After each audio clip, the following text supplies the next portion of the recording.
We're getting going.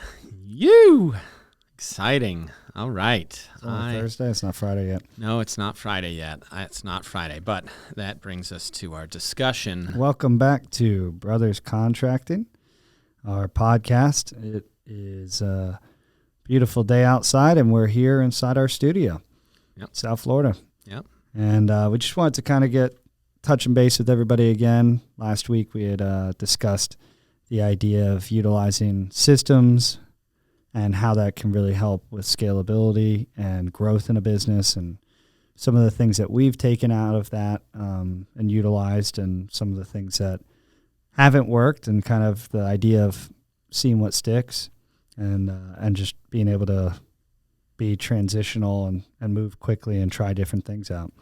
Yeah, and that as we discussed in that last episode, it's so critical to have those systems and processes in place to make sure that you're doing things efficiently, that you have a way of doing things that you can hand to others that you bring into the organization, and so a lot of critical factors with that. But one of the things that we didn't really get into that's also a very, very critical item in running a business and running your life in general is time management. Yeah, and structure in your day. Yeah, and that's a completely different topic altogether, and not also something you know anything about, really. Ooh, so.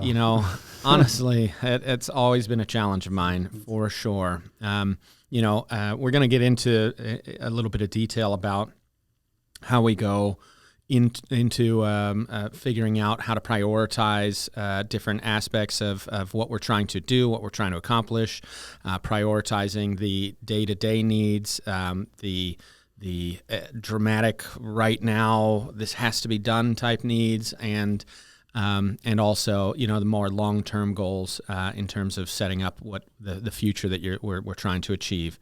It can be incredibly challenging. When you have days where things pile up on you massively. I mean, there's days. Our office hours here are from 7 to 3 for all of our in-house staff. And because construction day gets going early, and so we get going early. All of us are here making sure that we're ready to prepare for the day and make the decisions moving forward from there.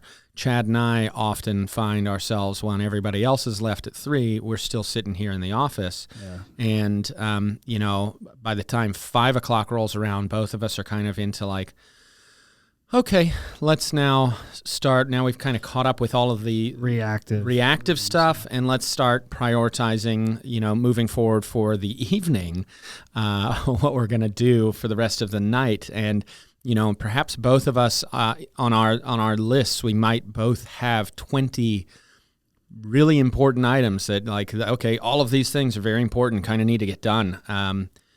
I only have time for 3 of them between now, 5 o'clock, and midnight tonight. So how exactly do we make that kind of decision? Daily prioritizing and moment-to-moment prioritizing is such a crucial factor.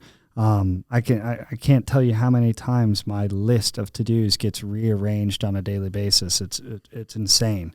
And a couple things have helped me with that. But beyond that, I think you read a lot of books and you see a lot of articles, and they all talk about how to perfect your time management and time blocking, and you need to dedicate this amount of time to this, and you need to put it aside. And that's all fine and dandy. It seems like a great concept. Unfortunately, when you are running a business, whether it's in a managerial role or ownership role, and you have employees or you have jobs that are ongoing, a lot of that stuff goes out the window quick because it's so reactive during the day, especially in our industry and construction, because there's things that come up that aren't planned, and in the field and whatever it may be. You never know if one of your employees gets in a car accident. You're going to tell them, hey, listen, I'm time blocked out right now because I have to, look at our big goals in the future. Like, it's just not realistic on a daily basis, no. But you want to do your best to make sure you have those to-do lists that are, for me, it's like I have different labels for all of them, starting with like urgent, urgent tomorrow. So it's kind of like the backup urgency list. Then I have my personal to-dos. Then I have my my big picture idea list, so the things that take a little bit longer, a little bit more thought process, and our longer term goals that are going to take some time. So it's always just kind of reprioritizing that system for you. Now, to some of you, that may sound so hectic and crazy to have all of those different lists of priorities and things like that. And to me, that sounds exactly that way as well. I am really, really not good with prioritizing and putting those lists together. And, everyone's different. We all have our strengths and our weaknesses. Everyone's unique in their own way with that. And actually, when Chad came in and joined the business here years ago, right off the bat, one of the things I told him is, look, I'm capable of doing so much for the business, but one of the things that I'm so horribly bad at is scheduling myself and organizing the priorities that I need to be dealing with on a day-to-day basis. And knowing Chad, our whole lives, obviously brothers, I've known exactly what his mindset is and his skill sets and the way he is as a person. And I knew he will be so much better at this than me, and he can help me out as well. So right off the bat, I said, Chad, you're going to need to help me here. I can get stuff done. I can get so much done. I just need you to direct me as to what needs to be done and when, and I will do it. And that's an interesting thing too, as a business owner, because at that point in time, he was just coming in and joining effectively kind of like as an employee. At that point in time, he was just starting, didn't know anything about it. We've been running a business for years already. And so for me, as the person who had really built the business and was the owner, to kind of hand off that large chunk of responsibility and basically say, hey, you're in charge of my schedule and you need to tell me what to do and when to do it. Which kind of touches that topic of know what you're good at, what you're not, and assign things to other people that you feel can help better you and make sure that you're able to focus on the things that you focus on well, and vice versa, because that, as we spoke about last week, the same concept of like, make sure if you're hiring, that they're fulfilling roles where they're going to be able to pick up something that you now can utilize that time and do something else. Yep. It's definitely not easy. Speaking of those lists that Chad was talking about, all the separate lists that he has, one of them has my name at the top of it. Yeah. Actually, two of them do, I think. Cory's ultimate priority list and Cory's backup priority list, effectively. Yeah, one of the things that we've actually just changed to recently is a team, Google, utilizing Gmail tasks, which is fantastic, but as a team, so that you're able to assign things to team members and also know when they're checked off. And what's really cool about it is you can utilize your email. So if you have a to-do email, it's always my goal to have a zero inbox, no emails in there. And so what I do instantly if I get an email is if it's something I need to do, I put it and drop it over into the task bar, and then it opens it there, and then I file the email somewhere else. So whether it's like clients or payables or whatever it is, and I'm able to take that off of my immediate inbox, and now I can put it in an order of what is the importance. Instead of looking at my inbox and then you get like a brain overload and you just like shut down, mode. You see so many emails or so many to-dos in one spot. So for me, it's always important to kind of have one area where I have everything. Just this is the most important 1, 2, 3, 4, 5. And what's cool about the Google Task is you can do the the office space or something, the spaces in Google, and so you can assign things to your team members. Yep. And that has helped us tremendously, because before it was like I'd send an email to Michelle or whoever it was and say, hey, can you follow up with client so and so to handle this, and that's just an email. That's just one email. So maybe she'll do it, maybe she won't. Yeah, but typically she would always do it. But then maybe you don't get any response saying done. I didn't know it was done, or I didn't hear anything back from the client because maybe she sent the email directly to the client. I wasn't CC'd on it. So then you're just kind of out of the loop. And then 2 weeks goes by, and I was like, oh, did you ever do that? Oh yeah. Well, let me go back and check.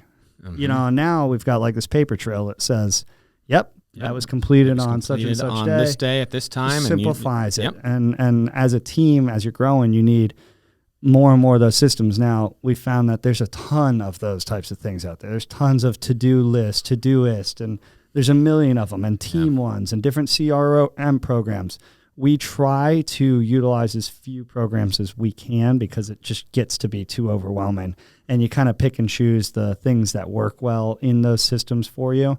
And that's why I thought that, because we use Gmail as our back-end domain, it's at you used to be primarily Outlook. That's right. And I switched to Gmail. Specifically for working with this business, and because of the fact that we use Google Drive and Google Docs and all the different Google platforms, and so they all integrate seamlessly, of course. And so you just, it was a hard choice for you, but you said, you know what, I'm going to start using Gmail.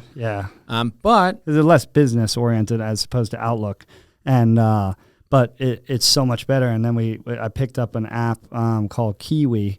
And Kiwi is like a desktop app, which is fantastic because now I have 10 or 12 Gmail emails, like, Chad at fokitchens.com, permitting at fokitchens.com, admin at fokitchens, and now I can have them, and it's all tabbed in one spot in an app on the MacBook or on a PC. So it made it a lot simpler to have that Outlook-esque feel that I'm used to, but then also integrating those tasks. So it's just one little thing that's been super helpful for us, but it also is crucial in order to prioritize. And like that, you can drop the task into your calendar, so that way you can time block whatever you want. It's really nice. And once again, this kind of goes back to the last episode where we were talking about just putting the systems together. All of this has taken so much time and iteration for us to figure out these things that work for us. Chad was mentioning that there's tons of different programs to set up tasks or communicate between team members, between... and they'll all suck you in. They got good ads. They got good websites that will make you think that this is the program. You watch one YouTube video and you're like, yeah, this hits everything. And then you sign in. They're like, oh, yeah, it's $500 a month, and doesn't do half of the stuff that you really thought it was going to. Yeah.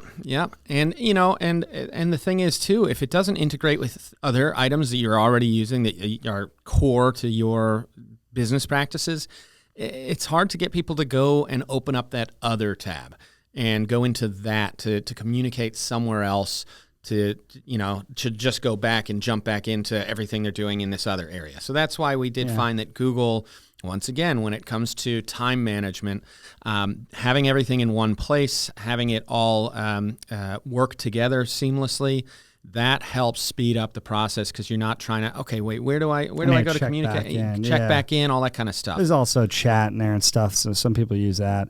I mean, in general, everything that you can, going back to the whole systemizing situation of like template.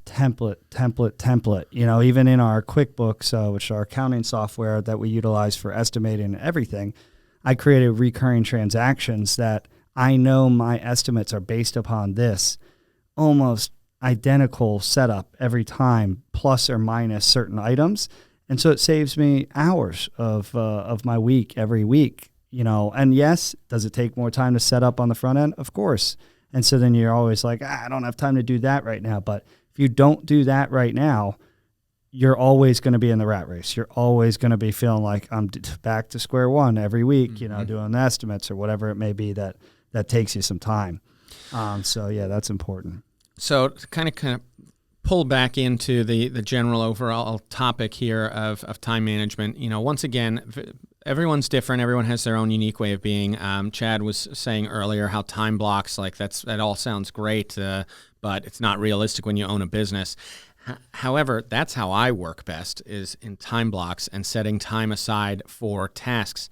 My tasks tend to be very detail-oriented, bulk tasks. In other words, like I create dimensional designs when we're doing outdoor kitchens. I have to, after we've designed the project for the client, and then I have to redesign the entire thing. Once we have a signed contract, I have to redesign it to send off to our welder so that he can weld it up to my specifications. And when I say my specifications, I have a massive checklist when I'm doing a dimensional design, that I check each and every one of these individual items, making sure that I've looked into everything. So the exact dimensions of all of the appliances and cabinetry, I need to put all of that in there, and then I need to locate those all from one another to the next item next to it. Then I need to make sure that the whole structure fits into position in the patio, because this is all being welded up off-site. Yeah, We're bringing it and delivering it. You're practically doing one of those like log cabin builds where you build it off-site and then you go and assemble it somewhere up in the woods, and you're like, here, oh, okay, it all fits perfectly together. Except with the log cabin, yes, that's challenging to make it all fit together. They pre-make it, and they make sure it all fits together, and then they have a nice big open concrete space, pad to put it on. Yeah. We're building this stuff to fit into tight, weird spaces on people's patios, sometimes with wonky angles and stucco on the walls that's never flush or flat, and the walls aren't ever straight. It's very challenging, and you have to have those systems. I need to spend, hours staring at a screen, thinking through every one of these elements, doing the math to make sure that it all comes out just right. And if I had to get taken out of that in the middle of that process, it's gone. It's gone. I 15-minute reboot. Right. That's right. It takes me completely off track. I used to be in a corporate office doing finance and was a CFP for years. And one of the biggest problems, and a lot of people, will attest to this, but offices and corporate spaces in general, is that there's a lot of chatter. There's a lot of wasted time during the day. There's let's get lunch, let's chat, all this stuff. And another thing is just desk talk. So we would have other advisors that come by the office and say, hey, what'd you think about Apple today and the stock or whatever it is? And you may have been doing something, but they just poked their head in the door. The time that it takes to get back on your task of whatever you were doing prior to that 2-minute conversation, maybe 30-second conversation, is about 15 minutes. It takes time to reboot and get back into something, especially if it's deep thought, like dimensional stuff like that. And so when you're having constant little notifications all day, and that's a problem that we're all encountering now because of this, and I've already looked at my phone like 4 times since we've sat down here, and it's true. I mean, the ding, it lights up, it gives you all these alerts. Oh, there's somebody at the door. Oh, that's somebody texted me. Oh, there's an email, and you don't realize it, but all of those little things throw you off, and you're never able to stay focused. So one thing, some people utilize is like the airplane mode or the silence notifications, and Apple's gotten really good at that. I think Androids too, in terms of like setting daily notification times where you have a bulk upload and whatnot. And even Kiwi for Gmail has, I believe it's called Boomerang. And what it does is it freezes your inbox temporarily.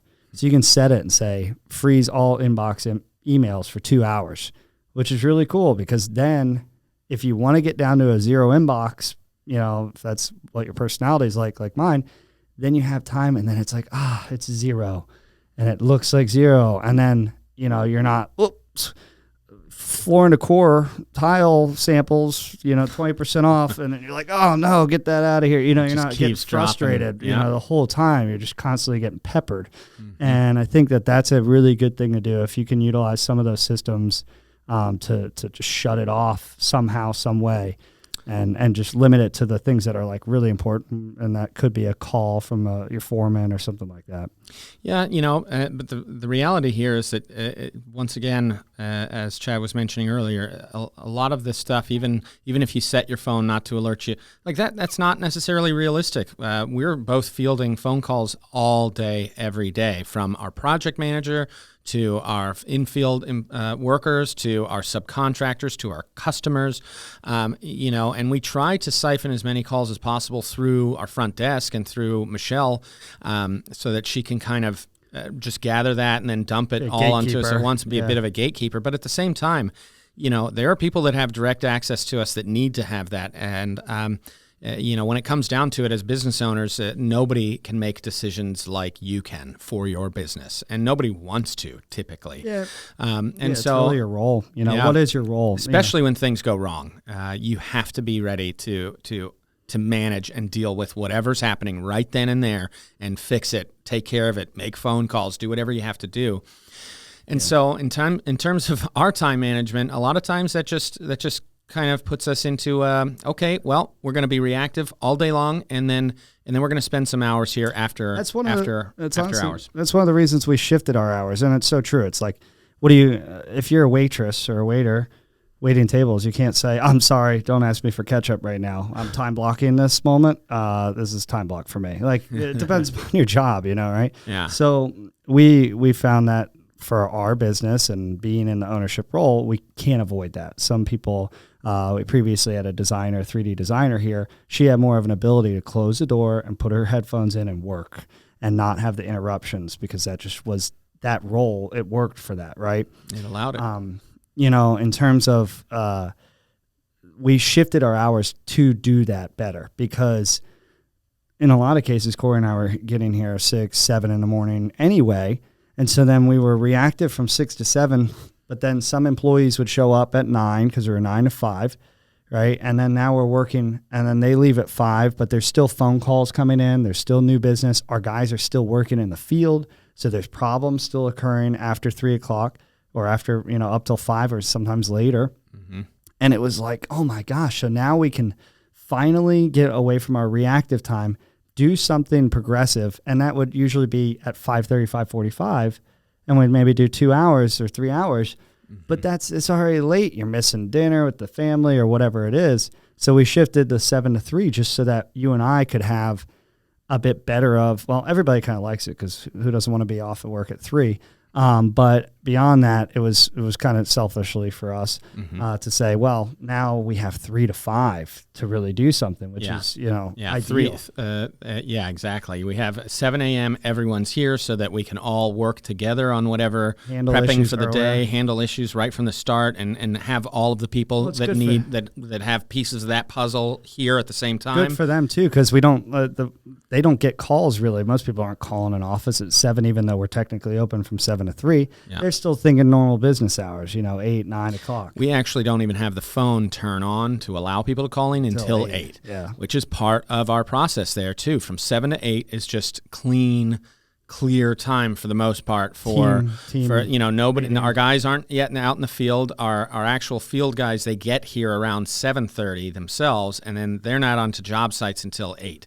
And so that means that from 7 to 8, the internal team can work on whatever we need to work on without interruptions and without phone calls and client walking in the door unannounced, stuff like that. I think that's part of this whole concept of time management, is that you're not only, as a business owner, something that you should be thinking about as a bigger thing is that you're not only managing your own time, but everybody else's. Mm-hmm. And so no matter what, if people are out in the field and they're cutting granite or they're installing, concrete blocks and a machine blows out or there's an electric surge at a house or something, you're going to get called on it.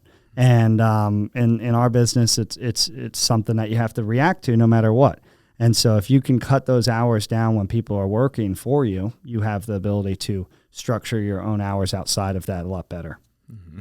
So.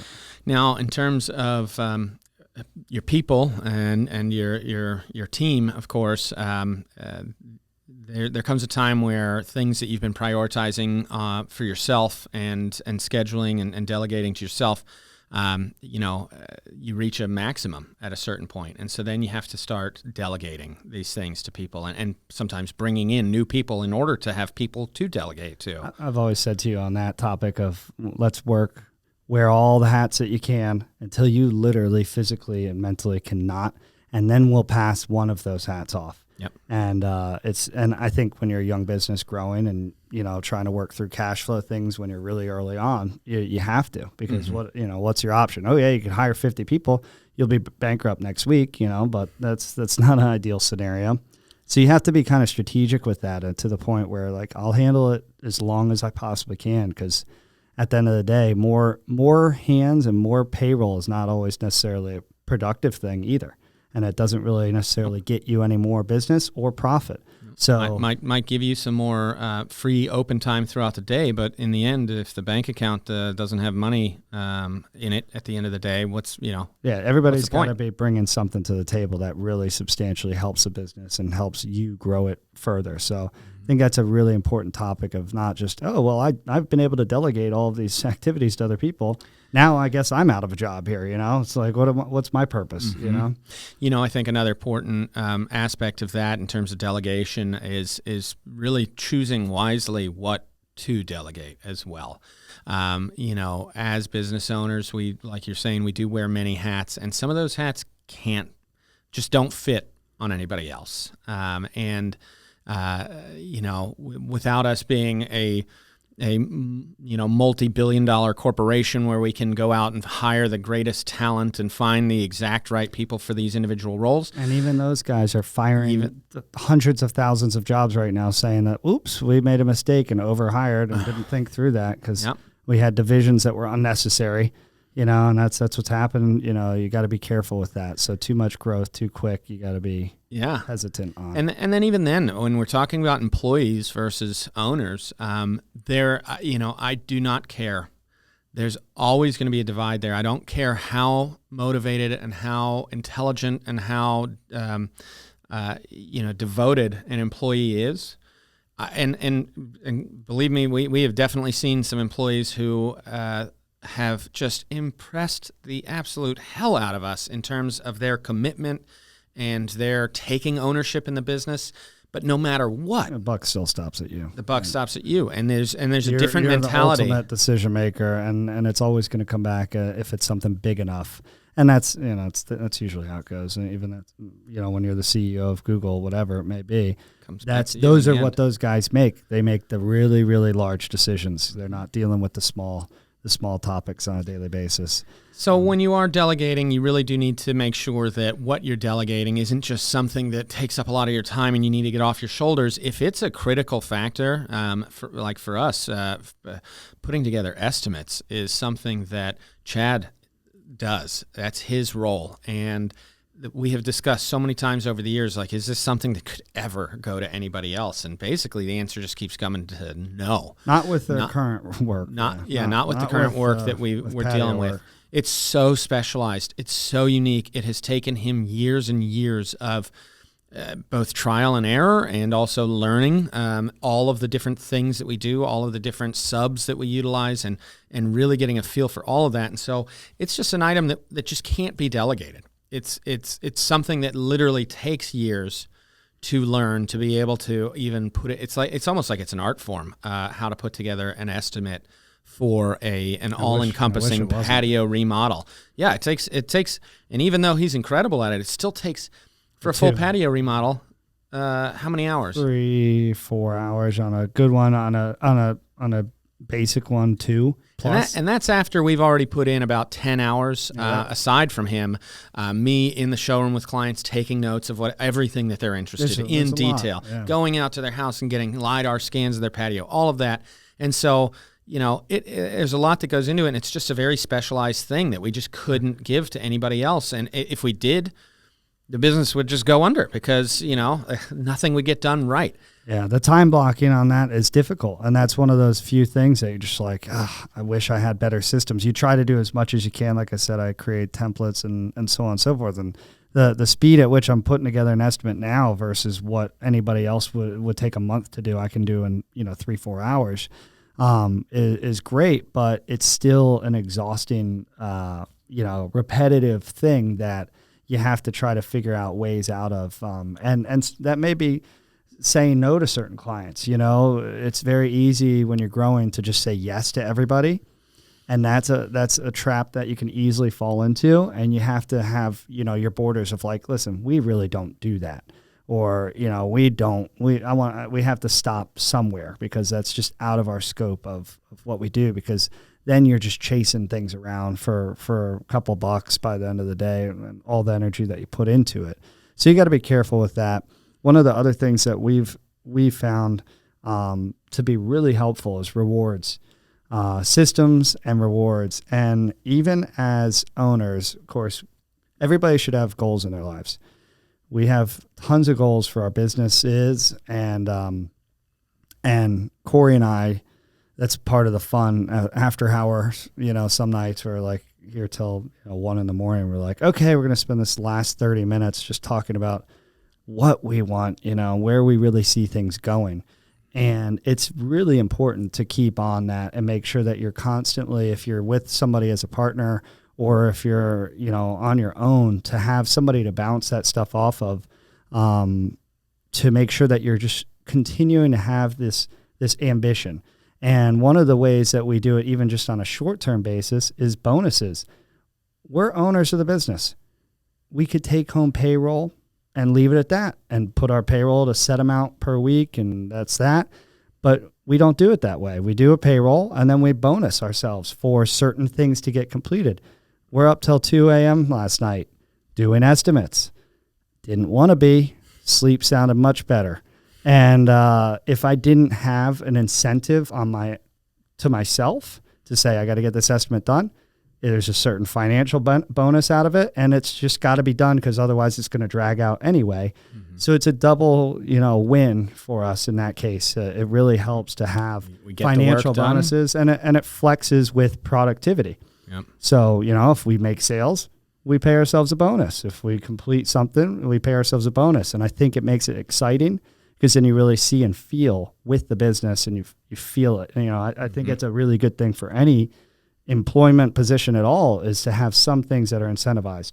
Yeah, and that's we also like to do that for our staff, for the team members here.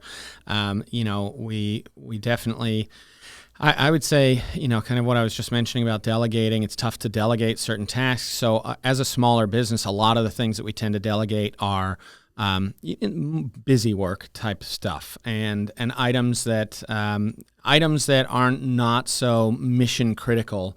That if this doesn't happen, then the whole place comes crumbling down.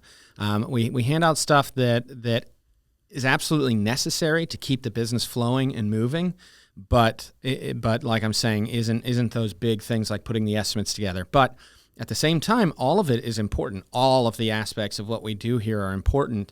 And so we also like to incentivize team members whenever we are putting new responsibilities on them. We say, okay, well, perhaps if you get so many of these things done in a week, we give you a bonus for that. Or because everybody at the end of the day, it does make it a little goal to set for yourself. Once again, we talked about this before, was we're not in grade school anymore. When everything was structured, you were told you had to submit the assignment by Tuesday. You had to submit the assignment or else you got an F.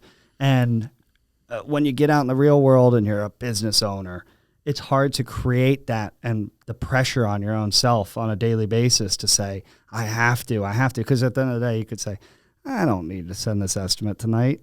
I don't really have to. It's not life or death, and I'm not going to get an F. I can get it to the client tomorrow, and they'll probably be fine with it still. But there is something to be said about putting that pressure on and incentivizing, because that does put the push on for us.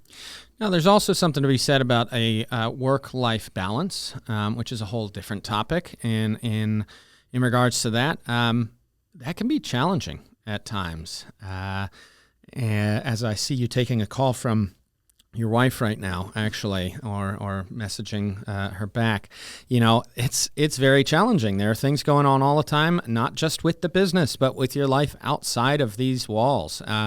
And especially when you're a younger business, and you're still working on really getting to where you want to be.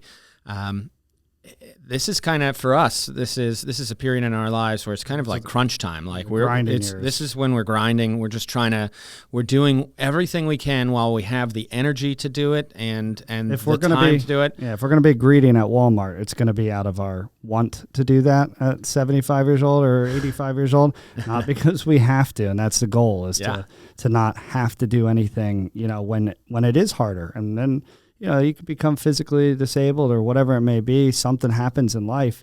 And so while you have it, you should definitely push as much as you can. Now, of course, the other edge to that sword is that you could be gone tomorrow, car accident or, just about anything. You never know. And so it is a challenging kind of prioritizing that work-life balance, I think one of the really helpful things in regards to what we're doing here is that I truly do enjoy growing and building businesses and becoming more and more successful. I enjoy that. I don't enjoy necessarily the day-to-day activities that we do and the things that we have to deal with on any given day. There's a lot of stuff that comes my way that I absolutely really, really hate dealing with. But overall, building and growing and running the business is always exciting and interesting to me. And so I think that helps with the work-life balance, because this work is life. It is a big part of it. And if you're going to be here and you're going to be doing this stuff, it's important that you find some type of joy and some type of sense of accomplishment and in what you're doing. Purpose, exactly. You have to have a purpose in what you're doing and feel that and know that, because otherwise the things that we let go of because of the time that we're putting into this, it wouldn't be worth it at all if we didn't have some type of purpose in this and some type of end goal in sight. Chad here, I'm fortunate enough, unfortunate, whatever you want to say. I don't yet have a family of my own. But Chad, he's got a wife and 2 children and a dog and all of this stuff going on at home. And he was actually living in Fort Lauderdale for years and doing an hour, 20-minute commute each way every day with babies at home. And he finally moved up now. He's 3 minutes away from the office, so he's making up for lost time now. But, at the same time, like he's saying, we were working till 2:00 last night. And that is exhausting. It's exhausting. I tell him all the time, I still can't even believe like your wife, what she does to make sure that you can stay here and get the work done that you need to get done. She's at home dealing with the kids. It's incredible what she's doing. It's hard to miss that time with them, especially when they're young. It's got to be very challenging for you to miss the time that you are missing with them. But at the same time, one of the things in our minds always is that, well, when they're truly old enough to be there to really kind of talk to them and communicate with them and give them life lessons and all that stuff. Not that now is not a very important time for their life too, and you absolutely do put in the time. You're like a Superman between the business and home life. So, but we're trying to get to a certain goal where we're both very, very comfortable in life, successful, and can take care of the people around us that we care about, and eventually work less and be able to spend more time with them. And that's sometimes you got to just put it in early. There's a reason why people study so hard during college exams and finals. You just have to do it, and sometimes it's just the season of life. And, I can't tell you how many nights I don't sleep, and not because of work, but because of, the child rearing days and infancy and all of that kind of stuff. So it's definitely not easy. You just figure out a way, and surprisingly, you need a lot less sleep than you think you do. When you're in college and you feel like you absolutely have to have 12 hours or you're not going to be able to function. 5 hours is just fine. Yeah, that's a pretty good amount. Yeah, but at the end of the day, it's crucial to have these things in place and be working on systems and know that you need to implement those systems, although we're not perfect. And I think that's another reality of it, is you have to realize you're not going to be perfect. You're not going to have the end all be all, whatever the 4-hour work week book was. Some people can, few and far between, but most careers or most business owners are not going to have that ability. You got to be just the right person with just the right business. Yeah. I mean, it has to be the perfect set of circumstances. Now, and I get, like Tim Ferriss, the author of 4-Hour Workweek, he's got a lot of interesting things he does and a lot of cool things. I definitely respect and appreciate him quite a bit. But, I mean, the reality is not every business works that way or has the potential to work that way. And also, you shouldn't be just sitting around dreaming of the one big thing, an idea to create that you've always been envisioning. It's going to come to your mind.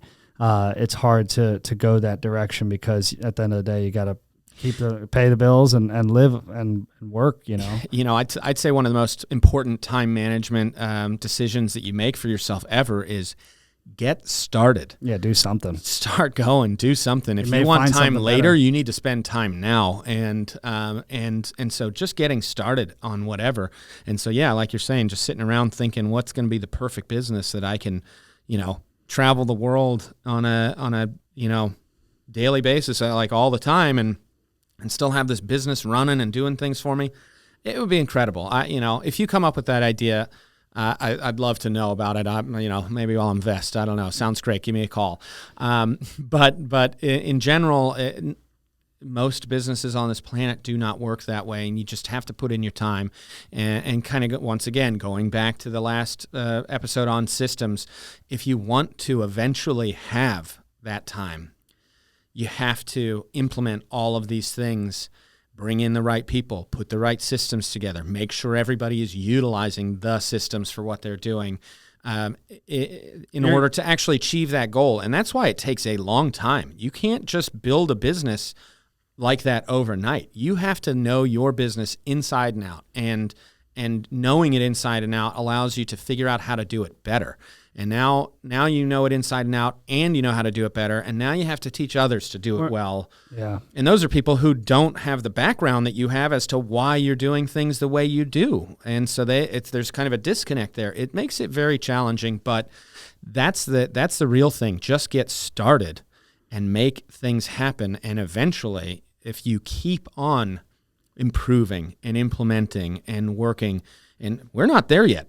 We both mentioned that last night. We were working till 2 a.m. We're a work in progress, that's for sure. And I think that's important to know, too, that it's okay to not be this perfect thing, and it's okay to not always have every one of your tasks checked off, and it's okay to not be a perfectionist. You really have to kind of let go of that. I had to let go of that as soon as I had children because I used to be a pretty clean and anal person, and now that is just physically in all ways impossible. Yeah. And, there's certain things that you just have to be okay with. That is what it is. I need to focus on the priorities and focus on what needs to get done versus I would love if it was like this.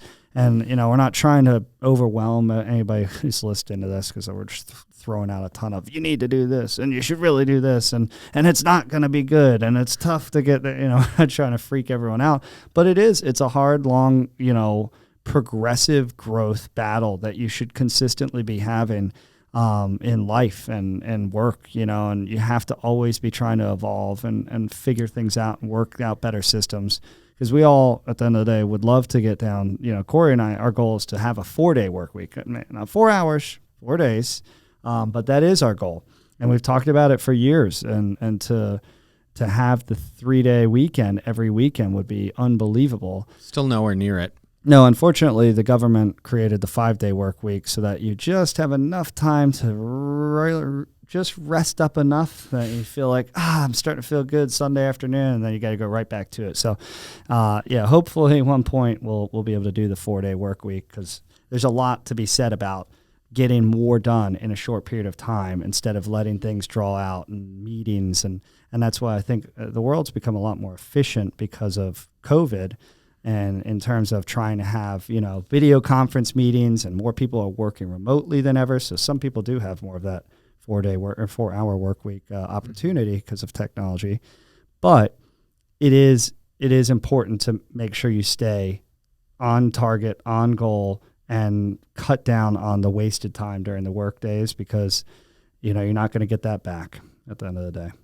Yeah, and obviously we're speaking to people who are like-minded to us at the same time. There's a lot of business owners out there, and Chad and I talk about them all the time.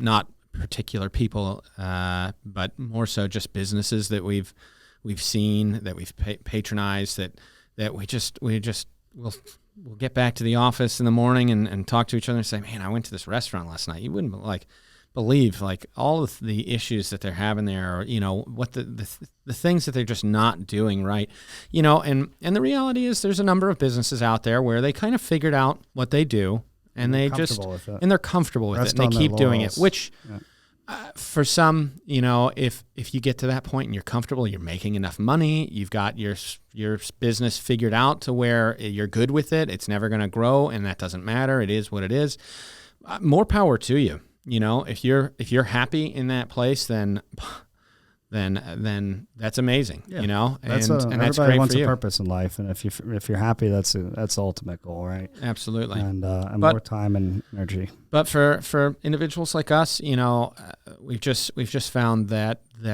all of these things we've been talking about, as far as just get started, and once you start, keep going and keep improving, never stop improving, keep reevaluating everything you do, whether it's the systems you're using, the time blocking or time scheduling that you're utilizing. Have that accountability partner somehow, some way. Find somebody that will be somebody to push you and help, feel and understand where you are in life and what you're trying to get to, if that's what you want to do. And you don't have a partner that's on the same page or a partner at all. It's important to always stay focused on what you want in the long term. In terms of partners, I will say that's a big factor there. For us, at least, many individuals will have a very hard time running a business by themselves and trying to do all of these things that we're kind of discussing here. It's very hard to, multitask as much as you need to as one person to do everything that a business owner needs to do, and B, to not have that back and forth, that kind of helping hand or that motivating person that's standing right next to you saying, "Oh, we got this, man." It could be massively challenging, and that's something to evaluate as well. If you own a business and it's just you and things are challenging and you're struggling. Honestly, when Chad came in, I had read a book about a year before he came in. A friend of mine recommended a book called Rocket Fuel, and the concept in this book was that if you can get two different people, two different types of personalities together, running a business together, you that creates rocket fuel. You're shooting to the moon. And those two different types of people, one of them was a visionary and the other one was an integrator. And when I started looking through all the aspects that they were saying created a visionary, I said, well, I pretty much tick all those boxes there. That's a college degree in philosophy. Yeah, for sure. I was just kind of, as far as aspects that are, key to who I am and my being, I just ticked a lot of those boxes on what they called the visionary personality. And when I read the integrator personality, I was like, oh my God, Chad literally ticks every one of those single boxes. And he also ticks some, I think, on the visionary side too, but for sure. But it worked. I for a year before Chad came here, I was saying, man, I need somebody just like Chad to be here, because I didn't think he was ever going to be available to come in, and it just so happened to work out beautifully that he just was getting tired of the industry he was in, and he wanted to make a move, and he saw what we had going on here and decided to jump aboard, and because of that, the book was right. Honestly, our two personalities work beautifully together in terms of us both supporting each other and yelling together. It's fun to get upset at situations together too. It does help a lot. Whole gamut. You gotta release somehow. It helps a lot to have somebody sharing in the pain that you're dealing with. Across the room, and then to joke about it afterwards too, and to really go through these 2 a.m. nights with somebody else. To do it by yourself would be, I feel, a pretty lonely place. And so I feel for anybody out there doing that right now, listening to this. Because we're really being nice and negative for you here on this podcast. So if you want to come down to the dumps, come on and watch and listen to Brothers Contracting, because we're going to bring you down into the toilet. I think the point there, though, was, if that is you and you're in that spot, is, maybe look into that, those other aspects that maybe you don't have, that bringing somebody else onto the team to help you with that, whether there's a business partner or just any type of role, an employee, a manager, bringing somebody in that has those complementary things that could kind of be down in the trenches with you, and kind of you can feed off of each other. I think that really helps a lot. And pair your wine with your meat appropriately. Yeah, and it's staying till 2 a.m. I don't think that either one of us would do that as much as we do without knowing that the other one is also it helps doing push that. It really helps push a lot, for sure. So with that being said, I think it's important, like we said, to wrap up things on this topic, but to always prioritize, have good tasks, constantly be working on it, because you're never going to be perfect. You could have a $200 million company a year and say, I still need to work on this system, and so on and so forth. And that's a good thing. That's what kind of drives us. It's fun to do. And when you do find, even if you find a timing or a scheduling system, a time management process that's working well for you, it doesn't necessarily mean it's always going to work well for you. Businesses evolve and change over time, and the needs of the business change, and so you got to be a chameleon. You really do. You have to constantly be reevaluating. So with that, I'm going to finish up with this positive quote. This is a good one. Thanks, Jacob. Those times when you get up early and you work hard, those times when you stay up late and you work hard, those times when you don't feel like working, you're too tired, you don't want to push yourself, but you do it anyway. That is actually the dream. That's the dream. It's not the destiny, it's the journey. Kobe Bryant. It's good. Yeah. Thank you, guys. Yeah, excellent. Yeah. Rest in peace. Yeah. Thank you for that. That's the truth of it. That's the truth. So enjoy the journey. Yeah. Thank you, guys. We'll catch you next week on Brothers Contracting. Thanks for tuning in. Hopefully we've gotten a little more sleep by then. Yeah. And we'll see you next time.